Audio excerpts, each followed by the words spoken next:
तो आप देखेंगे कि रियल एस्टेट शब्द का इस्तेमाल दो प्रमुख रूप से किया जाता है। एक रियल एस्टेट बिजनेस के तौर पे और दूसरा रियल एस्टेट इन्वेस्टमेंट के तौर पे। तो अब ऐसे में सवाल ये आता है कि वास्तव में रियल एस्टेट होता क्या है, ये कैसे काम करता है, ये कितने तरह का होता है। तो आज के इस वीडियो में मैं आपसे डिटेल में यही बात करने वाला हूँ।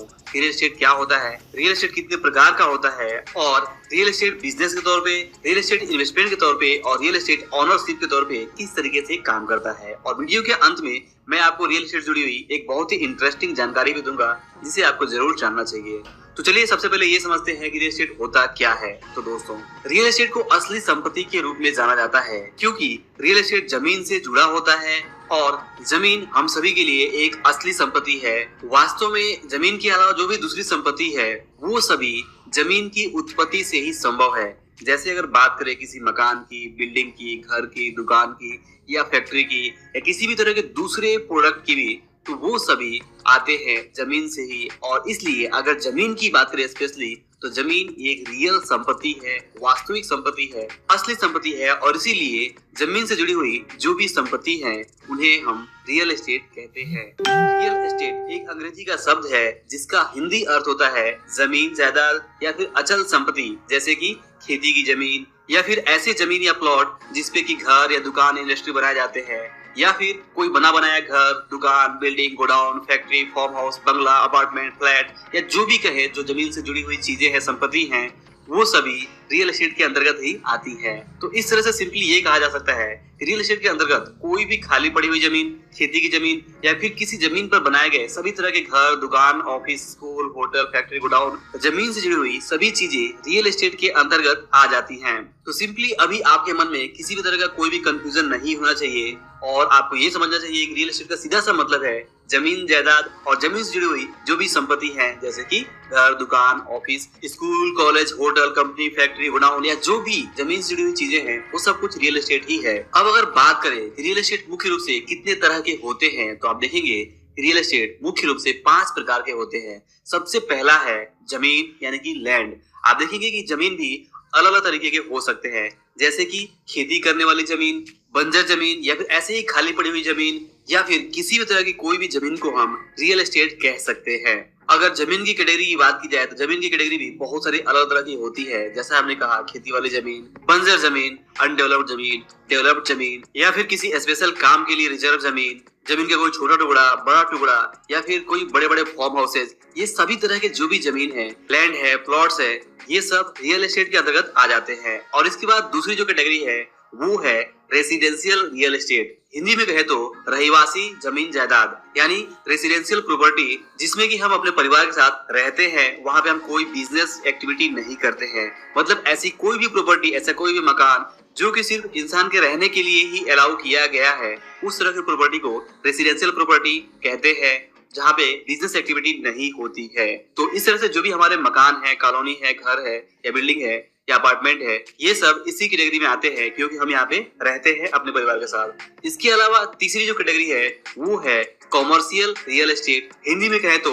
व्यवसायिक रूप में यूज किए जाने वाले रियल एस्टेट, जहाँ पे की ऑफिसेज होते हैं, जहाँ पे की दुकानें होती हैं, शॉपिंग मॉल होते हैं या इस तरह के जो भी बिजनेस पर्पज से यूज किए जाते हैं, प्लॉट्स, घर या दुकान, वो सभी कॉमर्शियल रियल एस्टेट के अंतर्गत आ जाते हैं।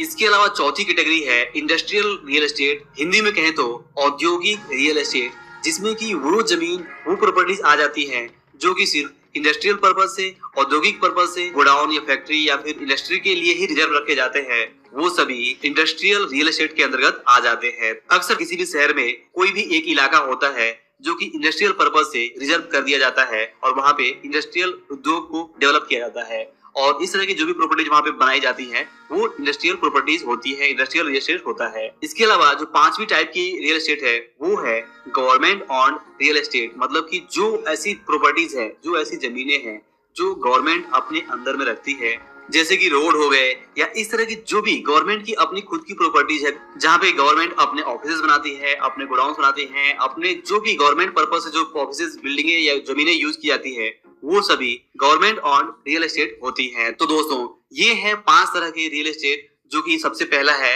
लैंड यानी जमीन से जुड़ी हुई रियल एस्टेट, दूसरा है रेसिडेंशियल रियल एस्टेट तीसरा है कॉमर्शियल रियल एस्टेट, चौथा है इंडस्ट्रियल रियल एस्टेट और पांचवा है गवर्नमेंट ऑन रियल एस्टेट। अब अगर बात करें रियल एस्टेट एक बिजनेस के तौर पे, तो आप देखेंगे कि रियल एस्टेट अपने आप में बहुत ही बड़ा बिजनेस है और यहाँ पे जो वैल्यू होती है प्रॉपर्टीज की, जमीन की, घर की, दुकान की, वो बहुत ही ज्यादा होती है। और वास्तव में आप देखेंगे तो इंसान की 3 जरूरतें होती है। पहला है रोटी, दूसरा है कपड़ा, तीसरा है मकान। और ये तीनों ही जरूरतें जो पूरी होती है वो जमीन से ही जुड़ी होती है। जैसे कि अगर आपको रोटी यानी खाना भी चाहिए तो वो जमीन से ही आती है, खेती वाली जमीन से ही आती है। इसके अलावा अगर आपको घर चाहिए तो वो रेसिडेंशियल प्रॉपर्टी से आती है, जहाँ की आप घर बना के, कॉलोनी बना के रहते हैं। इसके अलावा अगर आपको कपड़े चाहिए तो वो भी जमीन से ही आते हैं। जमीन में ही कपास लगाए जाते हैं जो कि बाद में फैक्ट्री में जाते हैं और फैक्ट्री से कपड़े बनते हैं जो कि बाद में मार्केटिंग एंड सेल्स के थ्रू हमारे पास आता है। तो इस तरह से आप देखेंगे कि रियल एस्टेट अपने आप में बहुत ही बड़ा बिजनेस है और इस बिजनेस में बहुत सारे अलग अलग तरह के लोग जुड़े हुए हैं। जैसे कि आप देखेंगे कि इसमें आम आदमी भी जुड़ा हुआ है, जो कि यहाँ पे अगर कोई भी घर बनता है, कोई भी फैक्ट्री बनती है तो वहाँ पे वो आम आदमी वहाँ पे लेबर वर्क करता है, जॉब करता है, बिजनेस करता है। अगर कोई आर्किटेक्ट है, इंजीनियर है, वो सब लोग इससे जुड़े होते हैं। इसके अलावा छोटे बड़े जो भी बिजनेसमैन होते हैं तो वो बिजनेसमैन भी इससे जुड़े होते हैं। इसके अलावा जो बैंक है, फाइनेंस कंपनी है, वो भी जुड़ी होती है और सरकार भी यहाँ पे जुड़ी हुई है, क्योंकि जब भी कोई प्रॉपर्टीज के लेन देन होते हैं तो वहाँ पे सरकार अपना टैक्स लेती है।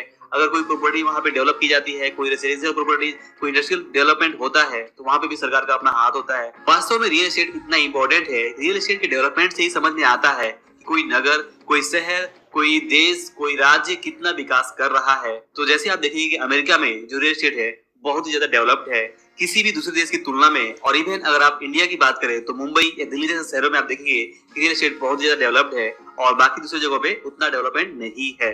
तो यहाँ पे एक बहुत बड़ा फर्क पड़ता है कि जहाँ पे रियल एस्टेट डेवलपमेंट ज्यादा होता है वहाँ पे नौकरियां ज्यादा होती है, वहाँ पे बिजनेसेस ज्यादा होते हैं, वहाँ पे बैंकिंग ज्यादा होती है और वहाँ पे सबसे अच्छा माहौल होता है कि जहाँ पे आप ज्यादा से ज्यादा पैसे कमा सकते हैं। रियल एस्टेट बिजनेस के बारे में आगे हम और डिटेल में बात करेंगे। फिलहाल अगर बात करें रियल एस्टेट इन्वेस्टमेंट के तौर पे, तो आप देखेंगे कि रियल एस्टेट अपने आप में एक बहुत ही इंपॉर्टेंट इन्वेस्टमेंट है, क्योंकि जैसा हमने शुरुआत में देखा रियल एस्टेट का मतलब होता है जमीन, जायदाद या फिर असली संपत्ति। और वास्तव में अगर आप कोई जमीन का टुकड़ा अपने पास ओन करते हैं, अगर आप किसी जमीन के मालिक है, किसी प्लॉट के मालिक है, किसी घर के मालिक है, तो आप वास्तव में आपके पास एक रियल संपत्ति है जो कि आप यूज कर सकते हैं खुद के रहने के पर्पज के लिए, या फिर किसी दूसरे को आप रेंट आउट कर सकते हैं और वहां से आप किराए के रूप में इनकम कमा सकते हैं। तो रियल एस्टेट से आप किराए के रूप में इनकम कमा सकते हैं और जैसे जैसे रियल एस्टेट प्रॉपर्टीज का, चाहे जमीन हो, चाहे घर हो, चाहे दुकान हो, उसका फ्यूचर में जो भाव बढ़ता है उससे आप कैपिटल गेन भी प्राप्त करके इनकम कमा सकते हैं। तो इसलिए रियल एस्टेट अपने आप एक बहुत ही इंपॉर्टेंट इन्वेस्टमेंट विकल्प है।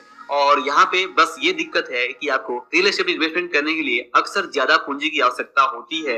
लेकिन रियल एस्टेट की सबसे खास बात यह है कि सिर्फ रियल एस्टेट एक ऐसा इन्वेस्टमेंट है जहाँ पे कि बैंक आपको लोन देती है कि आप रियल एस्टेट खरीद के वहां पे इन्वेस्टमेंट कर सकते हैं। तो ये इसे बहुत ही स्पेशल इन्वेस्टमेंट बनाता है, क्योंकि यहाँ पे बहुत ही अच्छा लिवरेज आपको मिलता है। इसके अलावा दोस्तों अगर बात करें, जैसे हमने आपको शुरुआत में कहा कि वीडियो के अंत में मैं आपको एक इंटरेस्टिंग बात बताऊंगा रियल एस्टेट के बारे में। तो दोस्तों रियल एस्टेट यानी कि जमीन, जायदाद या घर या दुकान, ये जो भी चीजें हैं, इसका जो असली मालिक होता है वो अंत में सरकार ही होता है। जी हाँ, रियल एस्टेट चाहे भले ही आपके नाम से कोई घर हो, दुकान हो, जमीन हो, लेकिन अगर उस घर, दुकान या जमीन का अगर आप प्रॉपर तरीके से टैक्स नहीं भरते हैं तो आप देखेंगे कुछ सालों बाद से, अगर आपने टैक्स बहुत सालों तक नहीं भरा, तो गवर्नमेंट आपसे उस जमीन या उस घर या दुकान की टैक्स की वसूली के लिए आपकी वो जमीन अपने कब्जे में ले सकती है। तो यहाँ पे अगर गवर्नमेंट अपने कब्जे में ले सकती है तो इसका मतलब क्या हुआ? इसका मतलब यही हुआ कि आपको प्रॉपर तरीके से कोई भी जमीन, कोई भी घर, कोई भी दुकान का टैक्स भरते रहना होगा। अदरवाइज गवर्नमेंट आपके ऊपर क्लेम कर सकती है और आपका जमीन अपने कब्जे में ले सकती। तो दोस्तों इसीलिए कहा जाता है कि रियल एस्टेट जो शब्द है, इसमें जो रियल है उसका मतलब है रॉयल यानी कि शाही यानी कि राजा, और दूसरा जो एस्टेट है उसका मतलब है संपत्ति यानी कि विशेषाधिकार। मतलब यहाँ पे रियल एस्टेट जो है उसका मतलब है शाही संपत्ति यानी कि राजा की संपत्ति। और वास्तव में जो भी रियल एस्टेट है वो पुराने जमाने से राजाओं के अंतर्गत ही आता था। बाद में भले ही प्रजातंत्र या फिर डेमोक्रेसी के हिसाब से लोगों में डिवाइड कर दिया गया, बट अंत में आप देखेंगे कि आज भी, पुराने जमाने में भी और आज भी, अंत में जो सरकार है वही हर रियल एस्टेट की मालिक है। तो इस तरह से आप इस फैक्ट को जरूर ध्यान में रखें, क्योंकि ये बहुत ही इंटरेस्टिंग फैक्ट है जो अगर ध्यान में रखते हैं तो आप प्रॉपर तरीके से अपने टैक्स को भरते रहेंगे और आप उसके मालिक बने रहेंगे। तो दोस्तों आई होप कि आप इस वीडियो से समझ में आया होगा कि रियल एस्टेट क्या होता है और ये किस तरीके से काम करता है, इसमें कितने अलग तरह के रियल एस्टेट होते हैं। तो अगर वीडियो पसंद आया हो, काम का लगा हो, तो आप इस वीडियो को लाइक और शेयर जरूर करिए। अगर आप चैनल पर नए हैं तो सब्सक्राइब भी करिए, और अगर आपने नोटिफिकेशन बेल नहीं दबाया है तो नोटिफिकेशन बेल दबाइए, ताकि आप आने वाले वीडियोस को मिस ना कर सके। अंत में इस वीडियो को पूरा देखने के लिए और हमारे साथ जुड़े रहने के लिए आप सभी का दिल से बहुत बहुत धन्यवाद।